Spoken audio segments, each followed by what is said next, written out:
नमस्कार दोस्तों, the Hindu current affair में आपका स्वागत है। आज हम प्री और मेंस के हिसाब से बहुत ही महत्वपूर्ण न्यूज़ यहाँ पे देखने वाले हैं जो आपके बहुत काम आने वाली है। तो सबसे पहले जो हमारी न्यूज़ है वो है क्रेज ब्रिज पर हमला हाल ही में जो हुआ था। ये टॉपिक कहाँ काम आएगा, आपने ये देखा होगा यूपीएससी प्री एग्ज़ाम में मैपिंग के क्वेश्चन आते हैं। ठीक है, मैपिंग के क्वेश्चन आते हैं या कोई करंट घटना जिसमें काफ़ी चीज़ें चर्चा में रहती है। इस साल के भी 2023 के क्वेश्चन की बात करें तो वहाँ पे भी प्रीलिम्स एग्जाम में से बहुत सारे क्वेश्चन आए थे। तो मैपिंग के साथ साथ जो करंट हैपनिंग के आईआर के ऐसे क्वेश्चन आते हैं वो ज़रूर आपको देखने चाहिए। जैसे किस टाइप के क्वेश्चन इस टॉपिक से आते हैं, इस साल आपने 2023 के एग्जाम में देखा होगा कि जैसे यहाँ पे दे रखा है जो न्यूज में रहे हैं कौन से क्षेत्र कहाँ पर इनके मिलान वाले में ये चीज़ आती है। तो ऐसे ही टॉपिक यहाँ से आते हैं। तो आपको लगातार न्यूज़पेपर से आप ये कर सकते हो कि जो चीज़ें चर्चा में रहती है उसको देख सकते हो। साथ में इस टॉपिक में आपको ये भी देखना है, जैसे यदि हम मैप पे जाएं तो ये जो क्रेच जल संधि है यहाँ पे ये किसको जोड़ती है, ये काला सागर और जो अजो सागर है इसको जोड़ती है क्रेच जल संधि। जल संधि क्या होती है, जो दो सागरों को जोड़ती है आपस में, और जो दो आप कह सकते हो जो स्थल भाग है उनको अलग करती है। तो ऐसे क्वेश्चन मैपिंग के क्वेश्चन आते हैं, इस बात का ध्यान रखना। ठीक है, कभी कभी ऐसा पूछ लिया जाएगा कि क्रेज जो जल संधि है किन दो सागरों को आपस में जोड़ती है, किन दो महाद्वीपों को या स्थल पार्ट को जोड़ती है। जैसे यहाँ पे जो रूस की मुख्य भूमि है उसको अलग करती है, जो क्रीमिया उनका रूस का ही प्रायद्वीप कह सकते हो आप, उससे उससे अलग करती है। तो ऐसे टॉपिक कई बार चर्चा में रहते हैं। तो अभी यूक्रेन युद्ध में यहाँ पे एक आप कह सकते हो बांध या ब्रिज बंधा हुआ, ब्रिज जो है पुल है वो बना था, उसको उड़ा दिया गया है। अब इस पर कई बार आरोप लग रहे हैं कि किसने उड़ाया, अभी इसका पता नहीं। लेकिन क्रीमिया पर भी आरोप क्रीमिया क्या मतलब यूक्रेन पर ये आरोप लग रहे हैं कि उसने इस पुल को उड़ाया है। ठीक है, तो ज़्यादातर चीज़ें कहाँ काम आएगी, आपकी मैपिंग के दृष्टिकोण से ये टॉपिक काम आने वाला है। मेंस के एग्जाम में ऐसे टॉपिक नहीं आते हैं। प्री के अंदर मैपिंग और करंट हैपनिंग में जो चीज़ें आती है वहाँ पे आपके काम का है। तो थोड़ा सा इसका विवरण भी आप देख सकते हो। जो क्रेच ब्रिज है जो रूसी मुख्य भूमि को काला सागर में क्रीमिया प्रायद्वीप से जोड़ता है। ठीक है, और इसे पिछले सप्ताह में ड्रोन से इस पर हमला किया गया था, और यूक्रेन ने इस हमले की हालांकि जिम्मेदारी नहीं ली है, लेकिन ऐसा कहा जा रहा है कि उनके हिसाब से बताया गया है कुछ उनकी सेवाओं के माध्यम से या जो उनकी सुरक्षा सेवा है उनका कहना है कि युद्ध के बाद हम इसकी इसकी जानकारी आगे देंगे फिर। ठीक है, और ये रूस के लिए इसका बहुत ज़्यादा महत्वपूर्ण, आप जानते हो कि यहाँ पे आप मैप में देख सकते हो रूस की जो मुख्य भूमि है इसको ये क्रीमिया जो प्रायद्वीप है उसका पहले भी आपने देखा होगा क्रीमिया को लेकर यूक्रेन और रूस के मध्य कई बार संघर्ष हुए हैं। ठीक है, तो यहाँ पे उनके लिए ज्योग्राफिकल और भू राजनीतिक दृष्टिकोण से रूस के लिए महत्वपूर्ण है। ठीक है, क्योंकि उनकी सप्लाई वगैरह जो चीज़ें यहाँ से काफ़ी उनको बाधा हो सकती है इससे, तो इसलिए चर्चा में रहा है। आगे जैसे क्वेश्चन हमने देखा कि किस टाइप के क्वेश्चन आते हैं, मैपिंग जल संधियाँ ऐसे क्वेश्चन आते हैं, इनको आप अपने हिसाब से भी करते रहना, डेली करना चाहिए। जैसे आप न्यूज़पेपर पढ़ते हो या कोई मैगजीन पढ़ते हो, रब कॉपी में या आपके रूम में ऑलरेडी मैप चिपके हैं उनको खाली मत रखो, उसको भर के रखो, बार बार प्रैक्टिस करते रहो। ठीक है, आगे बढ़ते हैं। ये भी टॉपिक जो है ये प्रीलिम्स के स्पेसिफिक है केवल कि हाल ही में जो पासपोर्ट इंडेक्स जारी किया गया उसमें भारत की रैंक क्या है, इसमें क्या होता है उसके बारे में जानेंगे। ये इंडेक्स कौन जारी करता है, सब चीज़ें इसमें। ये प्रीलिम्स ऐसे इंडेक्स आपने देखा प्री एग्जाम में ज़्यादा आते हैं, मेंस के एग्जाम में से बहुत कम आते हैं। मेंस के एग्जाम में आप खुद है ना कोई ऐसा क्वेश्चन आए तो उसमें आप अपनी तरफ से बताते हो, इंट्रोडक्शन पार्ट में या कहीं सोल्यूशन पार्ट में बताते हो कि हाल ही में ये इंडेक्स जारी किया गया है उसमें भारत की रैंक है, इसमें सुधार की बातें हैं, इन चीज़ों के बारे में आप देख सकते हो। ठीक है, तो ये इंडेक्स है हेनले पासपोर्ट इंडेक्स। ठीक है, इसके हेनले एक संस्था है उसके द्वारा ये जारी किया जाता है। तो इसमें भारत की जो रैंक उसमें सुधार हुआ है। ठीक है, 7 पायदन का इसमें सुधार हुआ है और भारत अभी 80 स्थान पर आ गया है। पहले के लास्ट ईयर कितने था, 87 स्थान पर था। ठीक है, इसका मतलब क्या होता है, देखो सिंपल सी बात यह है, इस पासपोर्ट इंडेक्स का मतलब होता है इसमें जैसे भारत के नागरिक हैं हम, हमारे पास जो पासपोर्ट है, कितने देश हमें मतलब एक तरह से आप कह सकते हो बिना वीज़ा के आसानी से एंट्री देते हैं। ये उस देश की एक कह सकते हो एक ताकत बताता है। जैसे इसमें आप देखोगे सिंगापुर को कितने देशों ने मतलब आसानी से उनको वीज़ा या बिना मतलब झंझट के आसानी से उनके नागरिकों को वहाँ पे पहुँच प्रदान कर रखी है। तो ऐसे मतलब होता है। तो इसका मतलब क्या होता है, इसमें लिखा भी है कि पासपोर्ट धारकों को वीज़ा मुक्त पहुँच की अनुमति देने वाले देशों की संख्या, ठीक है, इसमें बताई गई है। तो इसमें हम देखें ये किसके द्वारा जारी किया जाता है, ये सूचकांक हेनले एंड पार्टनर्स के द्वारा जारी किया जाता है। ठीक है, और इसमें ये देखिए 2014 में भारत की रैंक कौन सी थी, यहाँ पे डाटा दिए गए, और अभी कौन सी रैंक कर कितने मतलब वीज़ा मुक्त कितने कहाँ किन देशों में हमारी पहुँच है, वो चीज़ें भी इसमें बताई जाती है। और पहले जैसे 5 साल में शीर्ष पर कौन रहा, जापान रहा था, जो अभी इस साल तीसरे स्थान पर चला गया, सिंगापुर ने इसकी जगह ले ली है। ठीक है, और हम कह सकते हैं कि सिंगापुर का जो पासपोर्ट है सबसे शक्तिशाली पासपोर्ट है। इसका मतलब क्या है कि सिंगापुर के नागरिकों को आसानी से, मतलब जो अन्य देश है उसमें उनको आज़ादी है कि इनके नागरिक जो है 227 में से 192 जो देश हैं इसमें वीज़ा मुक्त यात्रा करने में सक्षम है। बहुत, मतलब आप कह सकते हो इनको, इनका पासपोर्ट का बहुत पावर है, नागरिकों का पावर है, ठीक कह सकते हो। तो ये प्रीलिम्स के स्पेसिफिक ही काम का है, मेंस में उतना काम का नहीं है। ये टॉपिक मेंस के हिसाब से बहुत काम का है। आपने देखा होगा कौन सा टॉपिक है आपका, जो ज्योग्राफी है जीएस फेस्ट में, और डिजास्टर मैनेजमेंट है जीएस 3 में। तो ऐसे क्वेश्चन लगातार आते हैं। ये टॉपिक आप मान सकते हो मेंस की एग्जाम में काम का है, और ऐसे क्वेश्चन आते हैं। लास्ट ईयर मैंने जैसे आपको बादल फटने वाला पहले पढ़ाया था, वो एग्जाम में एजीटीज आया था। तो ऐसे क्वेश्चन क्यों, इसका क्या आइडिया लगता है, क्योंकि हम जब पीवाईक्यू देखते हैं, मेंस के एग्जाम की पीवाईक्यू देखते हैं, तो उसमें लगातार यही रेंज है कि ज्योग्राफी में किस टाइप के क्वेश्चन है, ज्वालामुखी, साइक्लोन, बादल फटना, ठीक है, जो आपके लैंडस्लाइड होते हैं या जो और चीज़ें घटना घटती है, आपदा प्रबंधन की चीज़ें होती है, आपदा, प्राकृतिक आपदाएं, उनके क्वेश्चन मेंस के एग्जाम में पूछे जाते हैं। तो ये टॉपिक हाल ही में जैसे द हिंदू न्यूज़पेपर में चर्चा में रहा था काफ़ी, तो इसको भी हम देखने वाले हैं। तो जब भी ऐसा क्वेश्चन आता है तो इंट्रोडक्शन पार्ट में आप मेंस का जब भी टॉपिक मैं आपको बताऊंगा तो एज आपको एक मॉडल आंसर देने की कोशिश करूंगा कि जैसे आप ये मान के चलो कि जैसे आकाश से बिजली का कोई क्वेश्चन आ गया, तो इंट्रोडक्शन पार्ट में आप डाटा से उसको शुरू कर सकते हो। ठीक है, जैसे इसमें क्या है, जो एनसीआरबी का डाटा है कि उसमें 2021 में आकाशीय बिजली गिरने से लगभग 3000 मौतें हुई, 2800 मौतें हुई, जिसमें इसको आप कह सकते हो आकस्मिक, मतलब मौतों की संख्या इसमें 40% आंकड़ा शामिल था। तो इतना भी याद नहीं तो इतना याद रखें ना कि एनसीआरबी के अनुसार आकाशीय बिजली गिरने से भारत में हर साल, या 2021 में, 22 में, 23 में, जो भी आप डाटा बता सकते हो ना, ये यहाँ पे आपको बताना चाहिए। ठीक है, यहाँ पे एनसीआरबी इंपॉर्टेंट है। आकाशीय बिजली को थोड़ा समझे, लाइटनिंग को, क्योंकि ये हो सकता है कि क्वेश्चन ऐसा आ जाए, थोड़ा टेक्निकल आ जाए, क्योंकि आजकल ज्योग्राफी में फिर से एक दो क्वेश्चन ऐसे टेक्निकल आने लगे हैं। जैसे लास्ट ईयर आपने देखा चट्टानों वाला क्वेश्चन आ गया, ऐसे क्वेश्चन वापस आते हैं जो कोर ज्योग्राफी के हो। पहले भी प्लेट विवर्तनिक के क्वेश्चन देखे गए हैं, तो इसका क्वेश्चन भी आ सकता है कि जो लाइटनिंग है, स्ट्राइक कैसे होता है, थंडर स्टॉर्म और लाइटनिंग कैसे होता है। तो इसका एक सिंपल विज्ञान साइंस आप कह सकते हो कि आसमान में क्या होता है, बादलों में क्या होता है, दो, मतलब जो आप देखा होगा धनावेश और ऋणावेश, जो आपस में इनका इलेक्ट्रॉन जो होते हैं, आयन होते हैं, क्या होते हैं आपस में, इनका इंट्रैक्शन होता है। ठीक है, आप ये जानते हो पॉजिटिव और नेगेटिव जो चार्जेज होते हैं वो आपस में एक दूसरे की ओर आकर्षित होते हैं। तो ये हर एक बादलों में ऐसी घटना घटती है कि ऊपर की तरफ क्या होगा, पॉजिटिव चार्जेज होगा, नीचे की तरफ नेगेटिव ऋणात्मक चार्जेज होगा। ठीक है, ये बादल से बादल के मध्य भी हो सकता है, आपस में इनका जैसे यहाँ पे प्लस है, यहाँ पे माइनस है, तो ये एक दूसरे की ओर ये आकर्षण होने की कोशिश करते हैं। ऐसा ही आप देखना बादलों से भूमि की ओर, भूमि पे क्या होता है, पॉजिटिव चार्ज होता है ऊपरी सतह पर, मिट्टी आप कह सकते हो ऊपरी सतह पर, और बादलों में नीचे की ओर होता है ऋणात्मक। तो इन एक दूसरे का क्या होता है, आकर्षण होता है, तो फिर स्ट्राइक यानी बिजली गिरने की संभावना रहती है। तो ये सामान्य टॉपिक है कि कैसे बिजली गिरती है।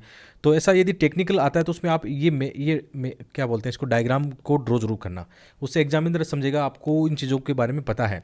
आपने सिंपल सा बादल बनाया आसमान में, उसमें प्लस प्लस कर दिया, नीचे माइनस माइनस कर दिया, नीचे भूमि पर आपने प्लस कर दिया, फिर स्ट्राइकिंग इसमें दिखा दिया आपने। ठीक है, कुछ भी स्ट्राइक करके दिखा दिया ऐसे, तो इससे फ़र्क पड़ता है। फॉर्मेशन का कभी कभी क्वेश्चन आ सकता है, बाकी थोड़े से फॉर्मेशन इनके कम आते हैं, प्रैक्टिकल ज़्यादा आते हैं। ठीक है, तो अभी हाल ही में ये चर्चा में रहा था इसको लेकर। ठीक है, उसको भी देखेंगे कैसे चर्चा में रहा था। आगे बढ़ते हैं। तो जैसे भारत में हम देखें आकाशीय बिजली की देखें तो काफ़ी एक चिंता का विषय रहा है। ठीक है, काफ़ी संख्या में क्या होता है, बड़ी संख्या में मौतें होती हैं, इसलिए चिंता का विषय। और विशेषकर भारत में देखें तो बिहार, पश्चिम बंगाल में विशेषकर आपने ये देखा होगा ना, प्री मानसून के समय। ठीक है, प्री मानसून के समय ऐसी घटना ज़्यादा घटती है। जैसे आप देखना विशेषकर जो मार्च अप्रैल मई का महीना होता है उसमें ऐसी घटनाएं ज़्यादा होती है। कभी कभी जो जेट स्ट्रीम है उसकी वजह से भी स्ट्राइकिंग देखने को मिलता है। पश्चिमी विक्षोभ जो आता है उसमें भी ऐसा होता है। ठीक है, तो इसमें आकाशीय बिजली गिरने को एक प्राकृतिक आपदा घोषित करने की मांग उठ रही है। देखो, इसमें जो केंद्र सरकार का मानना है कि जो बिजली है ना, आसमान की जो लाइटनिंग और जो बिजली गिरती है, ये प्राकृतिक आपदा में वैसे नहीं है। कैसे नहीं, क्योंकि ये कहते हैं कि जो प्राकृतिक आपदा है उसका हम पूर्व आकलन नहीं कर सकते हैं, लेकिन जैसे बिजली है इनका तो हमारे पास ऐसे रिसोर्सेज हैं कि आसानी से हम पता लगा सकते हैं, उनका ये मानना है। तो अभी राज्यों की मांग चल रही है कि इसको प्राकृतिक आपदा घोषित करें, ताकि जो मुआवजा है, किसके तहत जो मुआवजा मिलता है, ये जो राज्य आपदा प्रतिक्रिया कोष है, स्टेट डिजास्टर रिस्पॉन्स फंड है, SDRF है, इसके तहत मतलब जो मुआवजा मिले उसमें क्या करता है, 75% का योगदान कौन करता है, केंद्र करता है। लेकिन केंद्र सरकार ने ये मना किया कि प्राकृतिक आपदा इसको नहीं कह सकते हैं। क्यों नहीं कह सकते? क्योंकि इसको लेकर हमारे पास क्या है, पूर्व जो चेतावनी प्रणाली है वो ऑलरेडी है, और इससे मतलब लोगों में जन जागरूकता करके या मौसम विभाग के द्वारा पूर्व चेतावनी देके इससे बचा जा सकता है। लेकिन जैसे हमारा भी ये मानना है, जैसे इसके ऊपर ओपिनियन आपकी पूछें तो आप अपनी ओपिनियन बता सकते हो कि इसको भी शामिल किया जाना चाहिए। यदि मैं अपने आसपास देखूं, अपने खेतों में देखूं, यहाँ पर बहुत बार ऐसी घटनाएं घटती है जहाँ पे किसान अपने खेत में काम कर रहा होता है। अब किसान को इतनी मतलब थोड़ी पता होता है कि अभी बिजली स्ट्राइक होगा, अपने खेतों में अचानक काम कर रहे हैं, वहाँ पेड़ों पर बिजली गिरती है, वहाँ पर मारे जाते हैं। तो यदि मेरी ओपिनियन पूछो तो ऐसा क्वेश्चन ओपिनियन वाला आता है तो आप इसमें पॉजिटिव लिखना कि इसको भी प्राकृतिक आपदा में बिल्कुल शामिल किया जाना चाहिए। उसका बहुत फ़र्क पड़ता है, क्योंकि कई बार जो इंश्योरेंस कंपनियां होती है वो भी मना कर देती है कि इसको तो प्राकृतिक आपदा नहीं माना जाएगा, जबकि एक्चुअल में ये चीज़ें होती है प्राकृतिक आपदा। इसको अचानक कैसे हम माने? अभी भी इतनी जनजागरूकता, इतने संसाधन हमारे पास गांव में नहीं है कि हम उनको इसे बता पाएँ। तो आप इसको ज़रूर बताना इससे, क्योंकि क्वेश्चन कैसा भी आ सकता है। या तो क्वेश्चन आ सकता है लाइटनिंग के कारण क्या है, आपको थोड़ा फॉर्मेशन के बारे में लिखना होगा, भारत में इसके हॉटस्पॉट कहाँ है, भारत में कहाँ किसकी घटना घटती है, ऐसा क्वेश्चन आ सकता है। या दूसरा क्वेश्चन ऐसे आ सकता है कि आपसे ओपिनियन पूछी जा सकती है क्या इसको प्राकृतिक आपदा घोषित करनी चाहिए या नहीं करनी चाहिए। तो आपके पास वैलिड पॉइंट होनी चाहिए, ठीक है, आपको ये पता होना चाहिए कि इसका वर्तमान स्टेटस क्या है। आगे बढ़ते हैं। और अर्ली वार्निंग सिस्टम की बात करें तो ये भारत 5 देशों में से एक है जिनके पास लाइटनिंग को लेकर अर्ली वार्निंग सिस्टम है। तो इसमें देखते हैं भारत में कहाँ कहाँ इसकी घटनाएं घटती है। तो जब भी ऐसे आए ना तो आप एक इंडिया का मैप जरूर बनाओगे कि भारत में कहाँ कहाँ घटना घटती है। ज्योग्राफी का क्वेश्चन आ रहा है, आप मैप नहीं बना रहे हो, आपको मार्क्स उतने नहीं मिलेंगे। आपका पड़ोसी मैप बना रहा है, अच्छे से मैप में ड्रॉ कर रहा है चीज़ें, उसको आपसे ज़्यादा अंक मिलने की संभावना रहती है। क्योंकि इस पेपर में जीएस फेस्ट की बात करें तो एक बार मुझे 116 मार्क्स प्राप्त हुए हैं। जीएस फेस्ट में 116 मतलब आप समझ रहे हो, एथिक्स में आ जाते हैं, निबंध में आ जाते हैं, लेकिन जीएस फेस्ट में मार्क्स बहुत कम आते हैं। 100+ मार्क्स लाना ही बहुत मुश्किल काम होता है।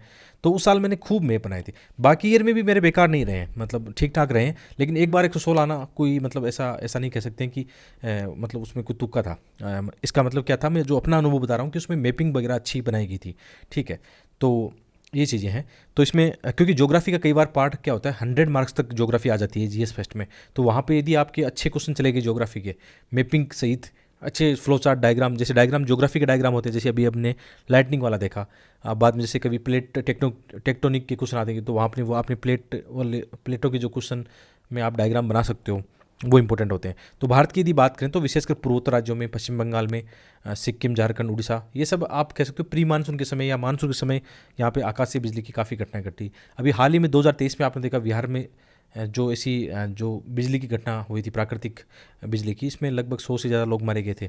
तो ये एक मतलब काफ़ी बड़ा मुद्दा है ये, आप कह सकते हो प्राकृतिक आपदा में इसको मतलब शामिल किया जाना चाहिए। इसके अलावा भी भारत के जो मध्य वाले राज्य हैं उसमें भी ऐसी घटना करती है। बिहार में ऐसी घटना काफ़ी ज़्यादा है, संवेदनशील है। तो ऐसे डाटा देख के बताना आप, विशेषकर जैसे ये इसमें देखना आप, इसमें क्या दिखा रहा है, जून महीने में ये घटनाएं स्ट्राइकिंग की ज़्यादा होती है। 2019 का ये डाटा, आपके पास कोई लेटेस्ट डाटा हो तो ठीक है, नहीं तो और भी तो आपको मिल जाता है कि कब ये घटना घटती है। आप विशेषकर ये देखोगे मई से लेकर सितंबर तक, यानी प्री मानसून से लेकर मानसून के दौरान ऐसी घटनाएं ज़्यादा हो रही है। और भारत में किन किन राज्यों में, इससे भी आइडिया लग जाता है आपको। मोटा मोटी एक हॉटस्पॉट मिल जाता है ये वाला एरिया जहाँ पे लाइटनिंग की ऐसी घटनाएं घटती है, ठीक है। इसमें भी आप देखना कहाँ का, ये मैप वेरी वेरी इंपॉर्टेंट है कि आप कहाँ का सर्वाधिक घटनाएं, जैसे बिहार, झारखंड, पश्चिम बंगाल और भी अन्य राज्यों में ऐसी घटनाएं होती है। तो ऐसा मैप बना के आ जाना, ठीक है। नॉर्मली आप मैप बना के आओगे तो फ़ायदा मिलने वाला, आपको डाटा सहित लिखोगे तो और फ़ायदा आपको मिलेगा। तो इसमें केंद्र सरकार आकाशीय बिजली को प्राकृतिक आपदा घोषित करने का विरोध करती है। सरकार का क्या मानना है कि इसमें जन जागरूकता से हम क्या कर सकते हैं, आकाशीय बिजली से गिरने से जो काफ़ी ज़्यादा हानि होती है, जन हानि होती है, उसको हम रोक सकते हैं, इसलिए वो घोषित नहीं कर रही इसको, ठीक है। तो इसके कारण क्या, आजकल ऐसी घटनाएं ज़्यादा क्यों हो रही है? देखो, जब भी ऐसे क्वेश्चन आजकल ज़्यादा आ रहे हैं तो उसमें आपके पास बहुत सारे फैक्टर है। एक तो आप ये जानते हो ग्लोबल वार्मिंग, जलवायु परिवर्तन। इससे क्या होता है, इससे फिर क्या नमी बढ़ती है वातावरण में, जो संवहनीय धाराएँ हैं, बादल बनने की घटनाएं हैं, या आप कह सकते हो कम समय में जल्दी फॉर्मेशन होता है बादलों का, तो ऐसे स्ट्राइकिंग की घटनाएं ज़्यादा होती है। जैसे आजकल अल नीनो, ला नीनो की घटनाएं, इनके साथ इनको जोड़ा जा रहा है। तो भारतीय उपमहाद्वीप में हम देखें तो प्री मानसून सीजन, या आप इसमें जेट स्ट्रीम भी जोड़ सकते हो, पश्चिमी विक्षोभ वाले एग्जाम्पल बता सकते हो, ठीक है। ग्लोबल वार्मिंग और क्लाइमेट चेंज के कारण ऐसा हो रहा है, ठीक है। सेकंड है शहरीकरण। इसमें क्या होता है, आपने जैसे कंक्रीट के जंगल, अर्बन हीट आइलैंड, ऐसी घटना देखी होगी जिसमें विशेषकर शहरों की जो नगरीय जलवायु है वो पास के जो ग्रामीण क्षेत्र है उसकी तुलना में अधिक गर्म हो रही है, तो वहाँ पे भी ऐसी घटनाएं बढ़ जाती है। आजकल हमारा जो भूमि उपयोग है उसमें काफ़ी परिवर्तन हो रहा है, वनों का हम विनाश कर रहे हैं, कृषि पद्धतियों में परिवर्तन कर रहे हैं। शहरों में आप देखा आपने, ग्रीन जो कवर एरिया उसको कम काट दिए गए, वहाँ पे इंफ्रास्ट्रक्चर बना दिया गया है। तो इसके कारण भी बहुत सारी वायुमंडलीय स्थितियाँ उत्पन्न होती है। इसके अलावा जैसे प्रदूषण है, एरोसोल है, इनके कारण भी जो पार्टिकुलेट मैटर होते हैं, आपने देखा होगा, इन्हीं पे तो जल की बूंदें बनती है। इनके कारण क्या होगा, एरोसोल यदि वातावरण में ज़्यादा होगा तो वहाँ पे जो भी बादल फॉर्मेशन की घटनाएं और जो भी इनमें आपस में जो आयन है, कण है, टकराने से जो भी घटनाएं घटती हैं। ठीक है, इसके अलावा मानव जनित उत्सर्जन है, बहुत सारी चीज़ें जिसके कारण ऐसी घटनाएं होती है, इसको बता सकते हो। इसमें एक मतलब सॉल्यूशन वाला पार्ट भी आ सकता है, जैसे यदि हम सॉल्यूशन वाले पार्ट को यहाँ पे ऐड करें कि कैसे हम इससे बचा जा सकता है, आपदा प्रबंधन कैसे किया जा सकता है, तो इससे उपाय जो है या आप बता सकते हो सॉल्यूशन पार्ट में। सबसे पहले तो आपदा प्रबंधन बताना। तो आपदा प्रबंधन आपने GS3 में पढ़ा होगा, उसमें क्या होता है, आपदा के पूर्व है, आपदा के दौरान, आपदा के बाद में, ये टेक्निकल चीज़ें पढ़ी है ना। इसके अलावा आप मौसम विभाग देखना, आजकल सबके मोबाइल पर ऐसा मतलब मैसेज भेजता है कि आपके एरिया में हवा की गति कितनी रहने वाली है, चक्रवात या लाइटनिंग, तो उसमें ये होता है। इसके अलावा भी जन जागरूकता होनी चाहिए कि जैसे उस कैसे बचा जा सकता है, कैसे जो घरों पे हम देखते हैं, घरों पे तड़ी झंझा जो लगाते हैं ना बिजली से बचाने के लिए घरों को, ऐसे बहुत सारे टूल हैं, मतलब आप जानते हो बहुत सारे नियम बना रखे हैं, तो उनको भी ध्यान रखना होता है। तो आप आपदा सॉल्यूशन, इसके अलावा और भी सॉल्यूशन हो सकते हैं। सॉल्यूशन ये हो सकता है कि इसमें और पॉइंट यदि हम शामिल करें तो एक आपदा, जैसे लाइटनिंग का जो आप जानते हो कि हर बार कहाँ कहाँ घटना घटती है, किस मौसम में घटना घटती है, आप इसको ना समय और स्थान के हिसाब से देख सकते हो। समय और स्थान के हिसाब से कैसे देखोगे कि जैसे अभी हमने ऊपर मैप देखा कि बिहार में किस मौसम में ये घटनाएं घटती है, तो उस समय थोड़ी सी लोगों को अवेयरनेस किया जा सकता है, जन जागरूकता उनमें फैलाई जा सकती है। तो कई सारी चीज़ें ऐसा हो सकता है। क्वेश्चन कैसे आते हैं इस टॉपिक को लेकर, क्वेश्चन आते हैं जैसे भारत में, जैसे लास्ट टाइम चक्रवात को लेकर ऐसा क्वेश्चन आया था। ठीक है, ये थोड़ा टेक्निकल क्वेश्चन पूछ लिया था कि चक्रवात के जो चेतावनी के रंग संकेत है उनकी चर्चा करनी थी। इसके अलावा जैसे हिमालय क्षेत्र और पश्चिमी घाट में जो भूस्खलन है, लैंड स्लाइड्स है, उसको लेकर क्वेश्चन आ गया था। तो हिसार में भी 2023 के एग्जाम में क्वेश्चन आ जाए लाइटनिंग को लेकर, जो आकाशीय बिजली है, तड़ी झंझा है, या मतलब ऐसा ही थंडर स्टॉर्म को लेकर क्वेश्चन आ सकता है। तो इसी प्रकार आप न्यूज़पेपर पढ़ते ही टू दी पॉइंट पढ़ते रहिए। आपको ये पता है कि आपके सिलेबस का कौन सा पॉइंट आपसे मैच करता है, उस हिसाब से पढ़ते रहिए। इसके अलावा जैसे एक मणिपुर वाला मुद्दा भी काफ़ी ज़्यादा चर्चा में है, वो सोशल वाले इशू में आपके कवर हो सकता है, काफ़ी ज़्यादा उसके आर्टिकल आ रहे हैं। ऐसी घटनाएं निश्चित रूप से मतलब हम सभी के लिए नुकसानदायक है। हमारे एक हमारा समाज है, हम कह सकते हैं हमारी संस्कृति है, हमारे देश की राष्ट्रीय एकता अखंडता के लिए बिल्कुल खतरा है। तो ऐसे टॉपिक भी आप अपनी मेंस के एग्ज़ाम में थोड़ा सा एग्जाम्पल के रूप में लिख सकते हो। बाकी ऐसी घटना नहीं होनी चाहिए, मतलब इस पर ज़रूर मतलब ऐसे अच्छा काम होना चाहिए सरकार के द्वारा या न्यायपालिका के द्वारा या राष्ट्रीय सुरक्षा, इन चीज़ों को लेकर। ठीक है, तो इसी प्रकार मिलते हैं एक और वीडियो में। और जो एक सूचना आपके लिए कि जो हमारी एथिक्स की बुक है, अब आपके आसपास के मार्केट में बुक स्टोर में मिल जाएगी आपको। ठीक है, बाकी ऑनलाइन तो हम सेंड करते हैं, यदि जो बच्चे गाँव में रहते हैं, जो शहरों से किताबें नहीं मंगवा सकते, तो वो ऑनलाइन उनको भी हम सेंड कर रहे हैं। तो दोनों ऑप्शन आपके पास है। दिल्ली में जैसे लगभग आप देखोगे बत्रा के आसपास की जितनी दुकानें हैं मुखर्जी में, वहाँ पे सब जगह अब किताबें पहुँचा दी गई है इथिक्स वाली। बाकी जैसे अगस्त फर्स्ट वीक में भी है ना, अपनी जो बुक है, जो 11 ईयर का सोल पेपर है, GS और CCET अब कंबाइन करके एक बुक आ रही है, बहुत शानदार, काफ़ी ज़्यादा उसमें अपडेट कर दिया गया है, बहुत सारी गलतियाँ जो पहले वाले में थी सुधार दी गई है। इसके अलावा जो निबंध की किताब है वो भी लगभग 10 अगस्त तक मार्केट में आ जाएगी। तो ऐसे ही आपका प्यार और विश्वास बनाए रखना, अच्छा कंटेंट आपको मिलेगा। मिलते हैं एक और वीडियो में। बहुत बहुत धन्यवाद।